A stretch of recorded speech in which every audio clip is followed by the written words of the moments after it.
पूज्य संत शिरोमणि आचार्य श्री 108 विद्यासागर जी महाराज के परम प्रभावक शिष्य अरहम योग प्रणेता परम पूज्य मुनि श्री 108 प्रणम्य सागर जी महाराज एवं परम पूज्य मुनि श्री 108 चंद्र सागर जी महाराज के मंगल आशीष से अरहम जीव दया भारत संस्कारित और मजबूत जैन समाज के निर्माण हेतु आर्थिक रूप से असमर्थ एवं कठिन परिस्थितियों का सामना कर रहे परिवारों के लिए कर रहा है अद्वितीय सेवा कार्य। आप सभी साधर्मी बंधुओं से अनुरोध है कि आप भी गौग्रास औषधि निधि कोष, बेटा बेटी शिक्षा निधि कोष, बेटा बेटी चिकित्सा निधि कोष, व्रती ब्रह्मचारी भैया दीदी निधि कोष और रोजी रोटी निधि कोष में 2500 रूपए प्रति माह या 1000 रूपए प्रति माह के साथ जुड़कर जीव दया और साधर्मी सेवा के इस पुनीत कार्य में अवश्य सहयोग करें। दान राशि नीचे दिए गए बैंक डिटेल्स में भेजकर रसीद के लिए 9717857614 पर अवश्य सूचित करें। अकाउंट नेम ओम अरहम सोशल वेलफेयर फाउंडेशन। संपर्क सूत्र 9717857614, 8586984787, 9810843757,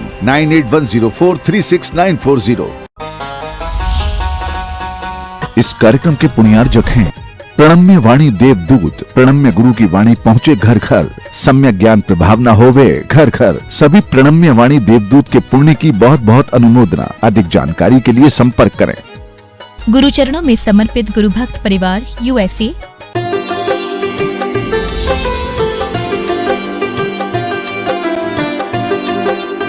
ओम नमः सिद्धेभ्यः। ओम नमः सिद्धेभ्यः। ओकारं बिंदु संयुक्तं नित्यं ध्यायन्ति योगिनः। कामदं मोक्षदं चैव ओंकाराय नमो नमः। अरहमित्यक्षरं ब्रह्म वाचकं परमेष्ठिनः। सिद्धचक्रस्य सद्बीजं सर्वतः प्रणमाम्यहम्। अनंतानंत सिद्ध परमेष्ठी भगवान की, देवादिदेव 1008 श्री शांतिनाथ भगवान की, वर्तमान शासन नायक श्री वर्धमान महावीर भगवान की, परम पूज्य आचार्य गुरुवर श्री विद्यासागर जी महाराज की, अध्यात्म योगी अरहम ध्यान योग प्रणेता परम पूज्य मुनि श्री 108 प्रणम्य सागर जी महाराज की जय। समस्त मुनि संघ की जय जय। बहुत दिनों के बाद आज सभी कार्यक्रमों को बीच बीच में संपादित करते हुए अपने उस पुराने भाव पर आते हैं जहाँ एक और वैराग्य शतक प्रारंभ हुआ था। एक ऐसी कृति आपके समक्ष रखी थी जिसके कर्ता के विषय में भी कुछ ज्ञात नहीं है, लेकिन फिर भी कुछ प्राचीन गाथाएं जो अन्य ग्रंथों में भी नहीं मिलती हैं, उनको जब यहाँ पर आपके समक्ष थोड़ा सा पढ़ा गया तो उस समय पर वो केवल 4-5 गाथाएं हो पाई थीं और कुछ दूसरा प्रसंग आ गया था। आज हम उसी वैराग्य शतक की एक 6वीं नंबर की गाथा पढ़ते हुए आगे की बात पढ़ते हैं। दिवसनिसा पड़िमालम आउ सलिलम जीवाण घित्तूड़म चंदाइच बैल्ला कालरहट्ठम भमाणंती।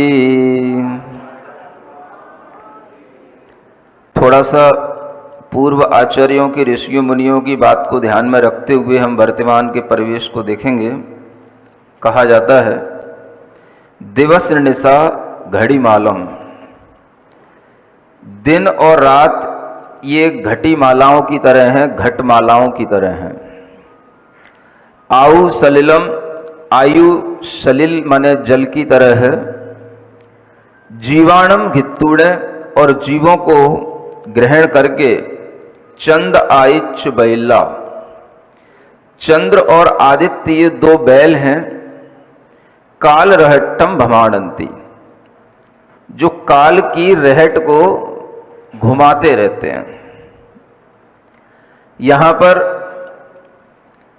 काल के विषय में कुछ आपसे कहा जा रहा है। शब्दावली प्राचीन काल की है, वर्तमान में भी समझी जा सकती है।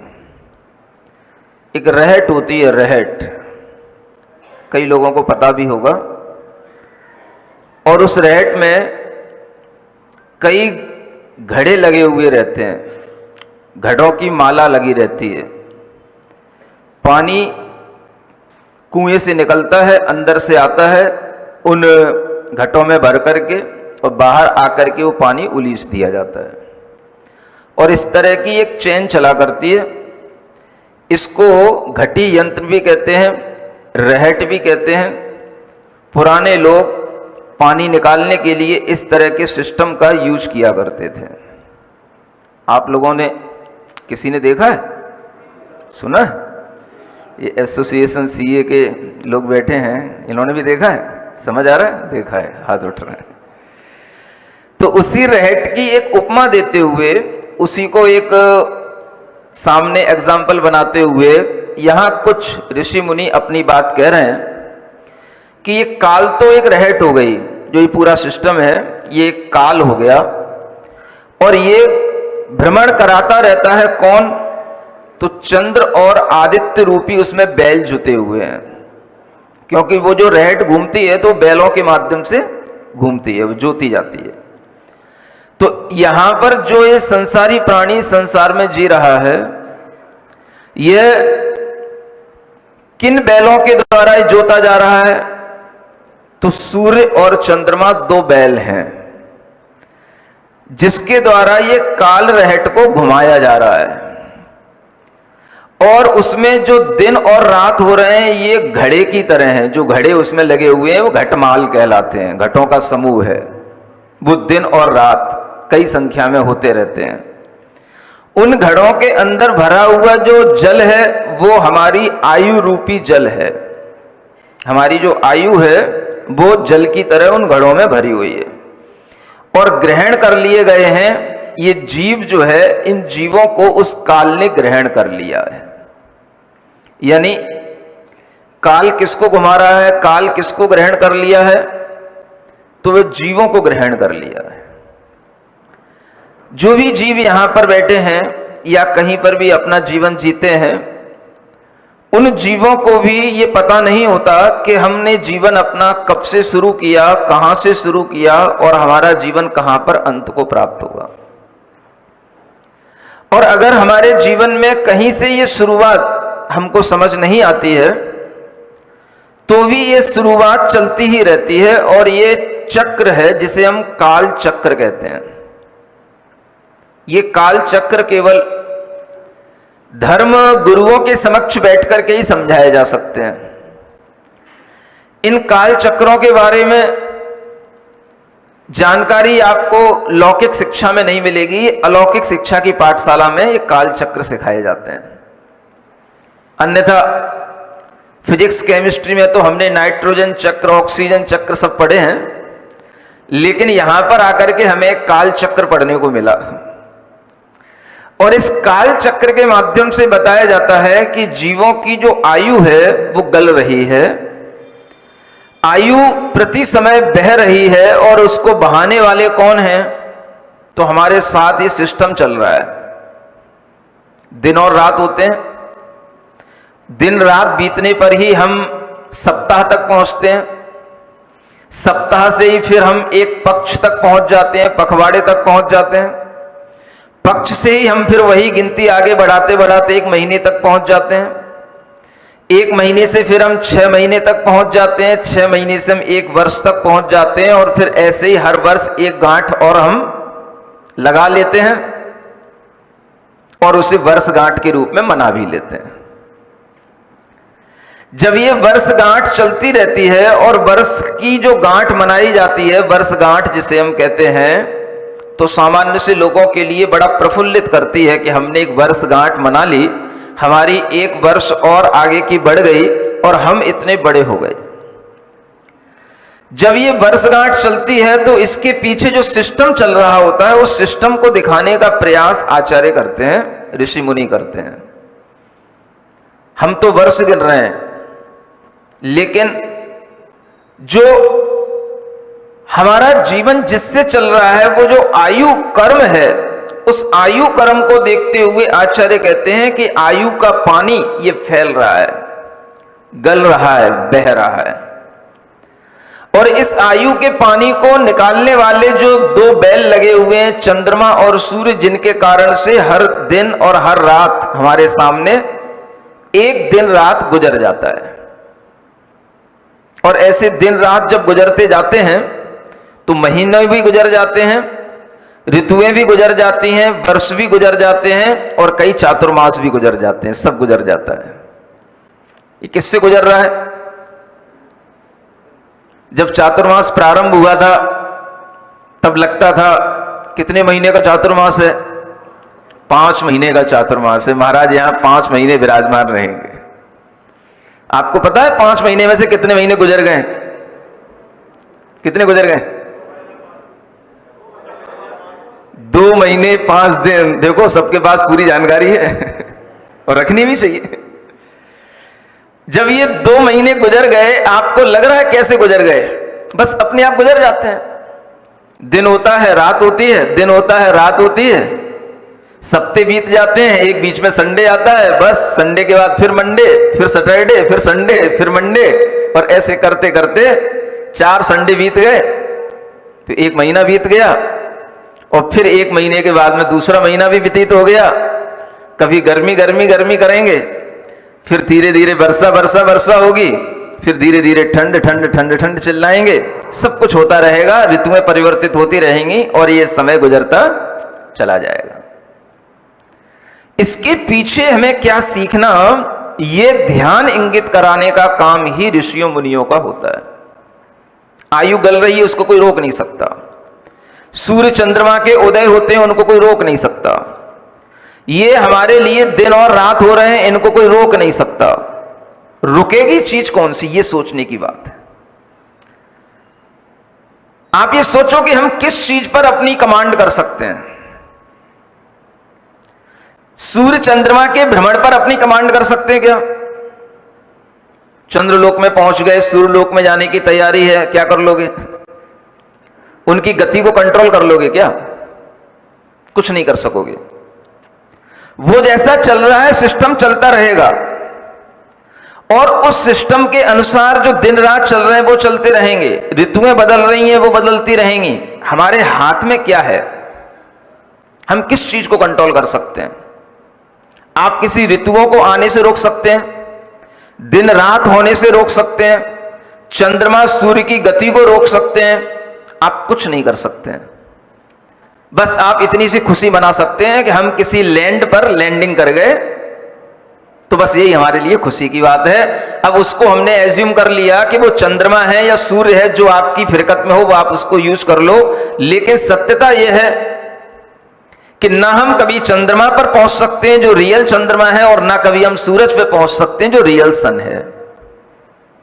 एज्यूम कर लो, आप अपनी एक डिस्टेंस मेंटेन कर लो कि इतनी डिस्टेंस पर ये चीजें हैं, इतनी डिस्टेंस पर ये चीजें हैं। आप अपनी एक थ्योरी बना लो और अपनी उस थ्योरी में बना करके उसमें खेलते रहो। जैसे छोटे बच्चों को हम खिलाते रहते हैं, ऐसे ही कुछ लोग अपन लोगों को खिलाते रहते हैं। और ये खेल जो चल रहा है, ये भी आपको बहुत देर बाद समझ में आएगा कि क्या खेल चल रहा है। दुनिया में सब लोग एक दूसरे को खिलाते रहते हैं, सब दुनिया में खेल चल रहे हैं।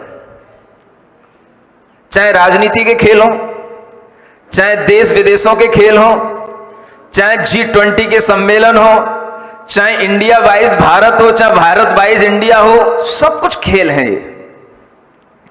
और ये खेल सब आपके सामने आएंगे, समय समय पर आएंगे, आपको देखने को मिलेंगे। आपकी जिंदगी रहेगी तो आप देखोगे, नहीं रहेगी तो जिनकी जिंदगी होगी वो देखेंगे। खेल तो चलते रहेंगे। दुनिया किसका नाम है? एक खेल का नाम ही दुनिया है बस। दुनिया में आए हो तो दुनिया के खेल तो देख करके जाना ही पड़ेगा, नहीं तो आए किस लिए? अब इस दुनिया में आकर के हम दुनिया के खेल देख रहे हैं, खिलाड़ी भी बन रहे हैं, या उन खेलों में हम पिस रहे हैं? क्या कहा? एक खेल देखने वाला होता है, एक खेल खेलने वाला होता है, और एक खेल में पिसने वाला होता है। इन तीन चीजों में अगर हमें थोड़ा सा अंतर समझ में आएगा तो हम समझ पाएंगे कि हम जिंदगी समझदारी से जी रहे हैं या नासमझी से जी रहे हैं। खेल तो दुनिया के चल रहे हैं, कोई ना कोई खेलेगा, खेल देखने वाला भी कोई ना कोई होगा, खिलाड़ी भी कोई ना कोई होगा। उस खिलाड़ी में कभी हमारा भी नाम आ सकता है, हम भी कोई ना कोई खेल खेल रहे हो सकते हैं। सब अपना अपना खेल खेल रहे हैं, लेकिन उस खेल में जो पिस जाते हैं उन पर दया आती है। समझदार आदमी को दुनिया के खेल में कभी भी पिसना नहीं चाहिए। सब खेल खेल रहे हैं। अभी इंडिया वाइज भारत का खेल चल रहा है, कभी भारत और पाकिस्तान का खेल चला करता था, अभी इंडिया और भारत का खेल शुरू हो गया है। ये भी खेल है, सब खेल रहे हैं। खिला कौन रहा है? चाहे वो भारत सरकार खिला रही हो, चाहे वो पीएम मोदी खिला रहे हो, कोई भी खिला रहा हो, सब खेल रहे हैं। अपन लोग क्या कर रहे हैं? खेल को देख रहे हैं, पिस तो नहीं रहे। पिसना है क्या? दुनिया के हर खेल को देखो। चंद्रमा पे जा रहे हैं, हां जाइए। सूरज पे जा रहे हैं, और जल्दी जाइए। मंगल पे जा रहे हैं, बहुत जल्दी कीजिए। सब कुछ देखो, सब कुछ जानो, दुनिया के सब खेलों को देखो, लेकिन किसी भी खेल में पिसो मत। हर दुनिया का आदमी एक ना एक खेल खेल रहा है, और वह खेल उसके अपने जीवन में कोई ना कोई वो बना लेता है। कोई आदमी बिजनेस करता है तो बिजनेस में जो उसके लिए सामान होते हैं वो उन सामानों से खेलता रहता है, कोई ग्राहकों से खेलता रहता है, कोई पैसे से खेलता रहता है। यहां सीए की एसोसिएशन बैठी है, ये किससे खेल रहे हैं? ये पैसों से खेलते हैं। ये दूसरे खिलाड़ी हैं।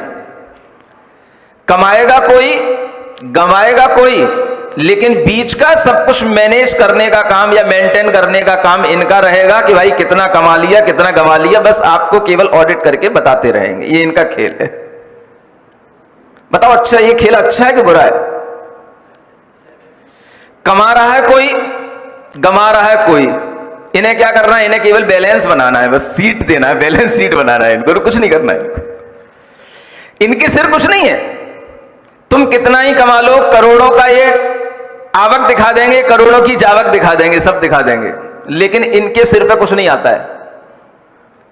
इसी को कहते हैं खेल खेलते हुए खेल में पिसना नहीं। समझ आ रहा है?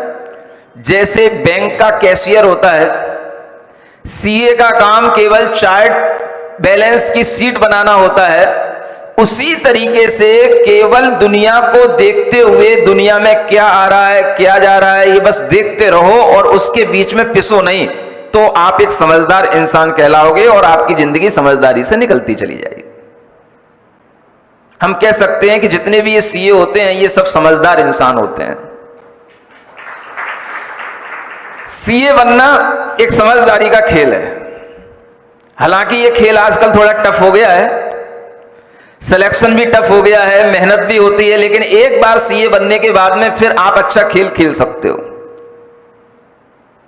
अपने पास में भी आता है पैसा, ऐसी बात नहीं है, आता है, लेकिन जो हम दूसरे के पैसे का केवल हम जो बैलेंस करते हैं, उसकी जो सीट बनाते हैं, उससे हमारे लिए कभी ये नहीं लगता कि अगर इसको करोड़ों की आवक हो रही है तो पूछ लो किसी सीए को खुशी होती हो?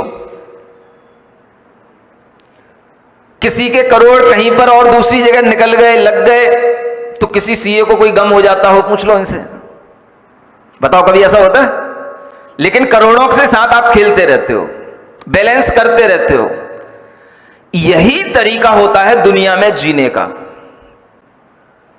पैसा आ रहा है, पैसा जा रहा है, सूरज आ रहा है, चंद्रमा जा रहा है, चंद्रमा आ रहा है, सूरज जा रहा है। यही तरीका होता है, दिन आ रहा है, रात जा रही है, रात जा रही है, दिन आ रहा है। ये आना और जाना जिस तरह से प्रकृति के अंदर चला करता है, अगर इसी तरह का भाव हमारे अंदर भी आ जाए कि बस हर चीज आ रही है, जा रही है, हमें केवल उसे देखना है, जानना है, तो दुनिया का खेल आपको बहुत अच्छी तरह दिखाई देगा। लेकिन अगर आप उस खेल में ऐसे चिपक गए कि उसी खेल में आप पिसते चले गए और वो खेल आपको ही जिंदगी में, आपकी जिंदगी को जो है पीसता चला गया, तो फिर आप जो है इस जिंदगी को पाकर के बहुत कुछ खो देंगे। और इसी की अवेयरनेस देने के लिए ये गाथाएं, ये सूत्र हैं। चंद्रमा, सूर्य, दिन रात, ऋतुओं का बदलना, ये सब चलता रहेगा। काल तुमको घुमा रहा है, काल ने इस जीव को पकड़ रखा है, लेकिन जीव को यह पता पड़ जाना चाहिए कि हमें घुमाने वाला कौन है, हमारे समय को निकालने वाला कौन है, और अगर ये समय निकल रहा है तो ये समय कैसा निकल रहा है, क्या पाकर के निकल रहा है, क्या खो करके निकल रहा है। कुछ चंद पैसों के लिए समय निकल रहा है, कुछ पा लिया थोड़ा सा पैसा, कुछ अमाउंट, कुछ अपने पास इकट्ठा हो गया, इसके लिए समय निकल रहा है। सोचना पड़ेगा समय किसके लिए निकल रहा है। बिजनेस बढ़ाने के लिए समय निकल रहा है, बड़े होने के लिए समय निकल रहा है, पैसा इकट्ठा करने के लिए समय निकल रहा है, रिश्ते बढ़ाने के लिए समय निकल रहा है। ये सब करने के बावजूद भी तुम्हें क्या मिलेगा, ये भी सोचना पड़ेगा। और इन सब चीजों को बढ़ाते बढ़ाते हम उसको एक सहज भाव में बढ़ा रहे हैं, या वो बढ़ रहा है, या हम उसमें पिस करके अपने आप को बढ़ा रहे हैं, पिसते हुए हम अपने आप को महसूस कर रहे हैं। रहट है, एक चक्की है, चक्की में पीसा तो जाता है। अब उस पिसने वाली चक्की के बीच में से भी कोई सुरक्षित निकल आए, वो कमाल का आदमी कहलाता है। कमाल नाम सुना आपने कभी? ये जो जुमला चलता है ना, भाई कमाल का काम कर दिया, कमाल का आदमी है। आपको पता है कमाल शब्द कहां से आया है? कबीरदास हुए हैं, सबने नाम सुना? उनके बेटे का नाम था कमाल। बेटे का नाम क्या था? कमाल नाम था। कभी कभी बेटों के नाम कोई भी ऐसे काम हो जाते हैं जिसके कारण से वो नाम भी फेमस हो जाते हैं। अब ये कमाल कोई ऐसा शब्द नहीं है कि आपके लिए कोई जब विशेष आर्ट दिखाने का काम आए तब आप कहो कि हाँ भाई ये कमाल इसलिए आया था। वो कमाल उस बच्चे का नाम था। किसके? कबीर के बेटे का नाम। और एक बार कबीरदास अपने बेटे के साथ घूमने निकले तो उन्होंने देखा एक कहीं चक्की चल रही थी। चलती चक्की देख के दिया कबीरा रोए, दो पाटन के बीच में साबुत बचा न कोय। ये कबीर ने तुरंत अपने बेटे को एक दोहा सुना दिया बना करके। दो चक्की चलती देखकर दिया कबीरा रोए, दो पाटन के बीच में साबुत बचा न कोय। अब वो बच्चा था, अब कबीर का बच्चा है तो वो भी कुछ ना कुछ हुनर तो रखेगा ही। सीए का बेटा सीए ही होगा, डॉक्टर का बेटा डॉक्टर ही होगा तो कुछ ना कुछ तो हुनर आएगा ना उसमें। ऐसे ही कवि का बच्चा है तो कवि, उसके अंदर भी कुछ हुनर था। तो वो कहने लगा, क्या हो गया पिताजी, आप रो क्यों दिए? अरे बेटा देखो तो ये चक्की चल रही है और इसमें जो भी जाएगा वो इसके अंदर पिसेगा। तो वह उस समय पर जो उसका बेटा था कमाल, तो वो कहता है, चलती चक्की देखकर कमाल दिया मुस्काए। कबीरा तो रो गया, अब कमाल दिया मुस्काए। जो कीली के पास है, जो कीली के पास है वो साबुत बच जाए, वो साबुत बच जाए। साबुत कौन बचेगा? चक्की चल रही है, उसमें दाने डाले जा रहे हैं, अनाज डाला जा रहा है, सबका पिसना हो रहा है, सब आटे पिस रहे हैं, सबका आटा बन रहा है, फिर भी कुछ बच जाते हैं। वो बच गए, कौन बच गए? तो जो कीले के पास रहेंगे वो बच गए, और जो कीले से खिसक गए, दूर चले गए, वो पिस गए। कमाल ने जब ये अपने पिताजी से बात कही, और कमाल ने जब अपने पिताजी की बात सुनकर के उत्तर कबीर को दिया, तो कबीरदास कहने लगे, भाई तू तो बड़ा कमाल का आदमी है। तो कबीर की बात सुनकर के कमाल कहने लगा, मैं कमाल का आदमी नहीं हूं, मैं कबीर का आदमी हूं। और तब से उसकी बात ये ऐसी फेमस हुई कि जब भी कोई बात अलग सोच करके करता है तो आदमी कहता है ये कमाल की बात कर रहा है। कमाल की बात माने उस कमाल की तरह बात कर रहा है। ये कमाल की बात जब आपके सामने आती है तब आपको लगता है कि हां, दुनिया में कुछ और भी सोचने का तरीका होता है, दुनिया में कुछ और भी जीने का तरीका होता है। सब जी रहे हैं, सोचना यह है कि हम उसमें पिस करके जी रहे हैं या उसमें साबुत रह करके, जिंदा बच करके जी रहे हैं। हमारा प्रोफेशन किस तरीके का है? हम किसी भी तरीके के प्रोफेशन को करते हुए भी हम उससे कितना अटैच्ड हैं, और हमारे सामने जब भी कोई नफा नुकसान होता है तो हमारे दिल और दिमाग पर क्या बर्डन आता है, क्या उसके ऊपर हमारी हिट होती है। ये विचार जब आपके अंदर आएगा तब आपको पता पड़ेगा कि हम किसी चीजों से कितना अटैच होकर के जी रहे हैं। जीना सबको है।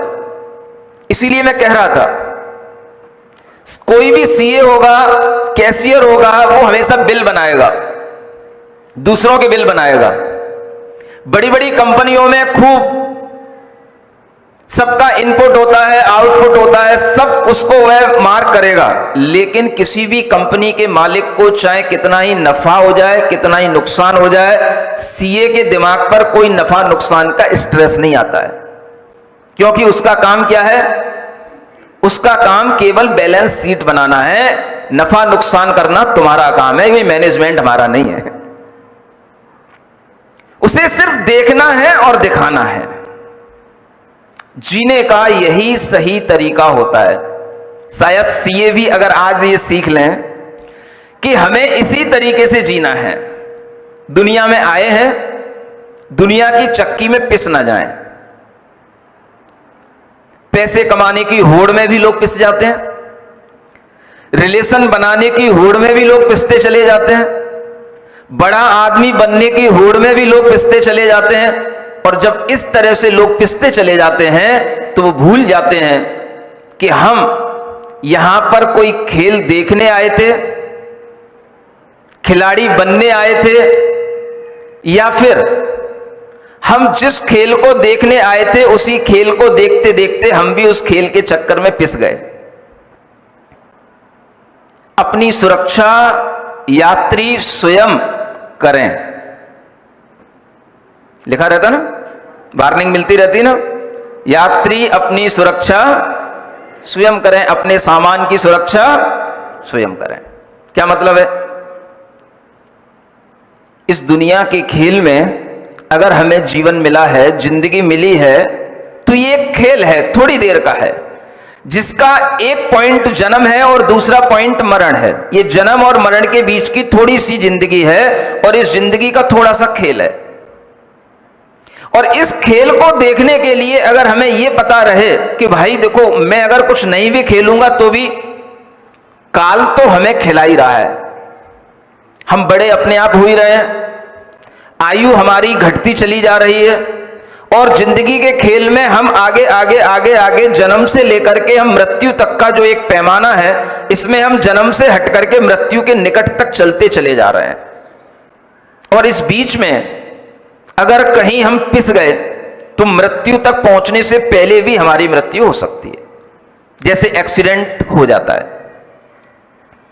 ये जो मृत्यु हो जाती है, ये बीच में हमारे लिए अकाल में एक्सीडेंट हो जाता है, या हम कभी कभी इतने ज्यादा भीतर से परेशान हो जाते हैं कि सुसाइड भी कर लेते हैं। इन सबके बीच में जो व्यक्ति आते हैं वो वही लोग होते हैं जो उस खेल में पिस गए होते हैं।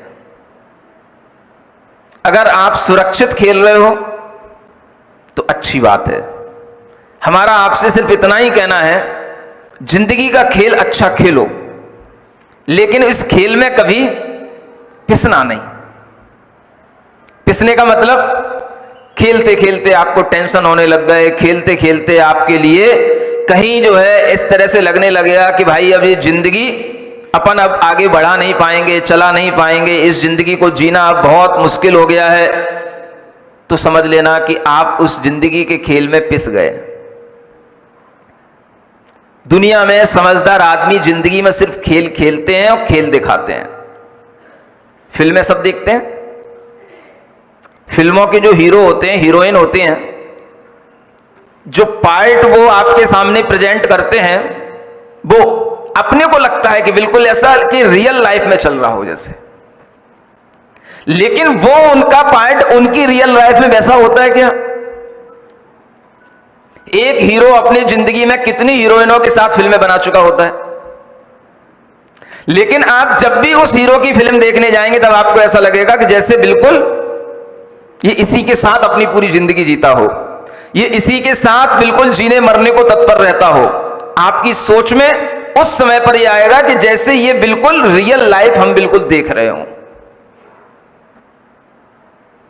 हीरो कौन कहलाता है?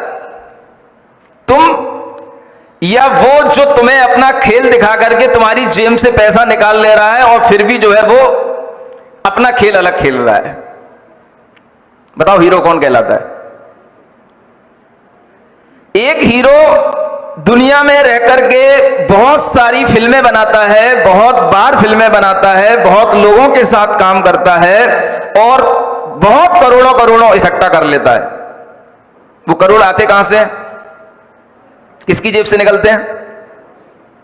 थोड़ा थोड़ा करके सबकी जेब से निकलते हैं और वो खेल जाता है, और जो खेल गया उसी का नाम खिलाड़ी है। अब उस खेल में अगर हम खेल रहे हैं, हम भी अपना मनोरंजन कर रहे हैं, तो ठीक है, हम भी खिलाड़ी हैं। लेकिन अगर उस खेल की थीम में से हमने कुछ सीख लिया और हम भी अगर कुछ वैसा ही करने लग गए, तो फिर उस खेल में हम भी पिस गए। और खेल का मोटिव यही होता है कि आपके दिमाग में कुछ ना कुछ ऐसा डाल देना जिससे कि आप अपनी जिंदगी के खेल को कहीं ना कहीं उससे लिंक कर सको, और जो लिंक आपके अंदर आ गई कि भाई मुझे भी ऐसा ही करना चाहिए था। इसलिए आपने देखा होगा बहुत बड़े बड़े पढ़े लिखे बच्चे बड़े बड़े बदमाश बन जाते हैं, बड़े बड़े चोर बन जाते हैं, बड़े बड़े डॉन बन जाते हैं। क्यों? जो खेल उन हीरो ने दिखाए वो उस खेल में फंस गए। उनके दिमाग में भी वो लिंक आ गई कि देखो कैसे चोरी की जाती है, कैसे डकैती डाली जाती है, कैसे लोगों को बेवकूफ बनाया जाता है। ये कहीं ना कहीं से हमें सीखने को मिल जाता है, और जब हम इस तरह के खेलों में फंस जाते हैं तो कई बार जिंदगी पूरी होने से पहले ही पूरी हो जाती है। इस जन्म और मृत्यु के बीच का ये जो खेल है, इस खेल को समझने के लिए ही आपको कभी कभी धर्म गुरुओं के पास उनकी सन्निधि में बैठना चाहिए, सुनना चाहिए। और अगर आपको ये लगने लगे कि यहां पर आने के बाद में हमें कुछ एक अलग तरह का एनवायरनमेंट फील हो रहा है, तो आपको ऐसे एनवायरनमेंट को बार बार अपने माइंड में डालने के लिए इस तरह की संगति करने का मन बनाना चाहिए। जैसा आप देखोगे, जैसा आप सुनोगे, उसी तरह के विचार, उसी तरह के भाव आपके अंदर आएंगे। यहां से जैसे ही आप सड़क पर निकल करके जाओगे, आपको एक अलग तरह का एनवायरनमेंट मिलेगा। और यहां आप बैठे हो, ये अध्यात्म की बात, ये वैराग्य की बात, ये अटैचमेंट से हटने की बात दुनिया में कोई नहीं करेगा। हमें दुनिया में पीसने वाली चीज क्या है? हमारा राग, हमारा जो अटैचमेंट का भाव है, वो दुनिया में हमको पीसता है। जिसके अंदर जितना लालच होगा, जिसके अंदर जितना राग होगा, द्वेष होगा, वो उतना ही दुनिया में पिसता चला जाएगा। ऋषि मुनि हमें क्या सिखाते हैं भाई? राग मत करो, द्वेष मत करो।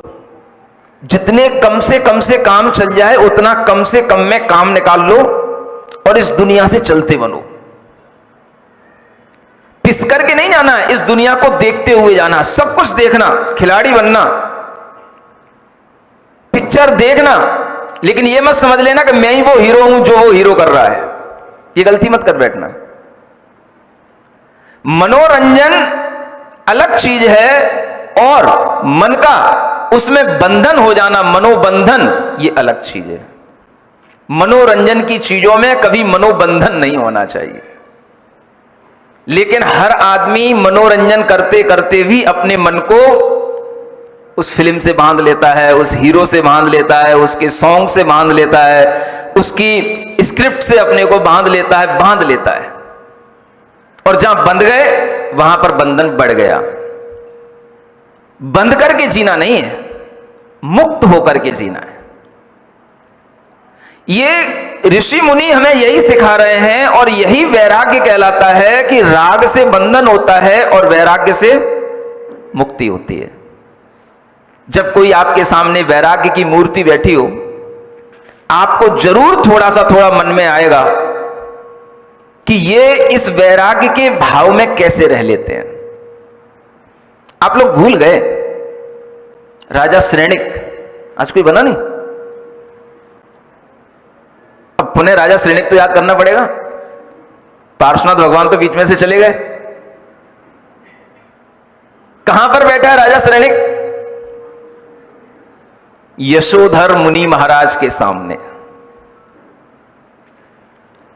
जिनके गले में उसने सर्प डाला, जिनके ऊपर उसने बहुत ही क्रूर कुत्तों को जिसके ऊपर छोड़ा, और सब कुछ करने के बाद में उसे लगा कि मुनि महाराज अपने ध्यान से विचलित नहीं हुए। अपनी रानी चेलना के साथ आया, 3 दिन बाद आया और देखा कि मुनि महाराज जस के तस वहीं बैठे हैं, हिले नहीं, डर के भागे नहीं। शरीर का कष्ट उन्होंने सब सह लिया और जब आंख खोली तो जैसा चेलना भक्ति कर रही थी, जैसा चेलना की भक्ति से प्रसन्न हुए, उतना ही राजा श्रेणिक की सामने देख करके उसके लिए भी उतना ही प्रसन्न हो गए।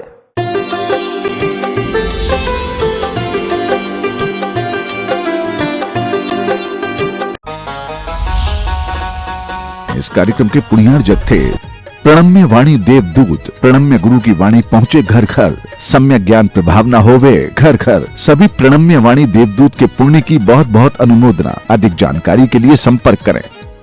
गुरु चरणों में समर्पित गुरु भक्त परिवार USA।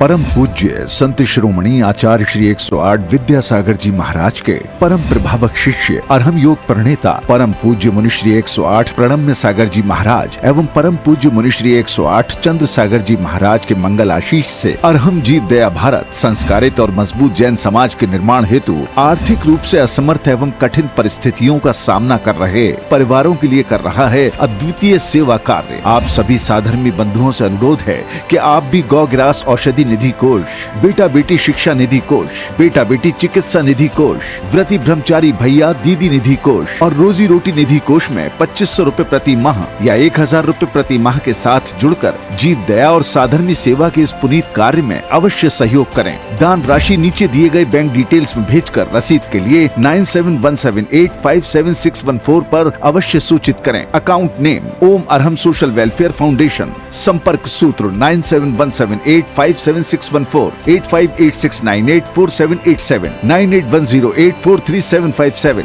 9810436940। मध्य प्रदेश के जिला अनूपपुर की पावन धरा अमरकंटक स्थित सर्वोदय तीर्थ में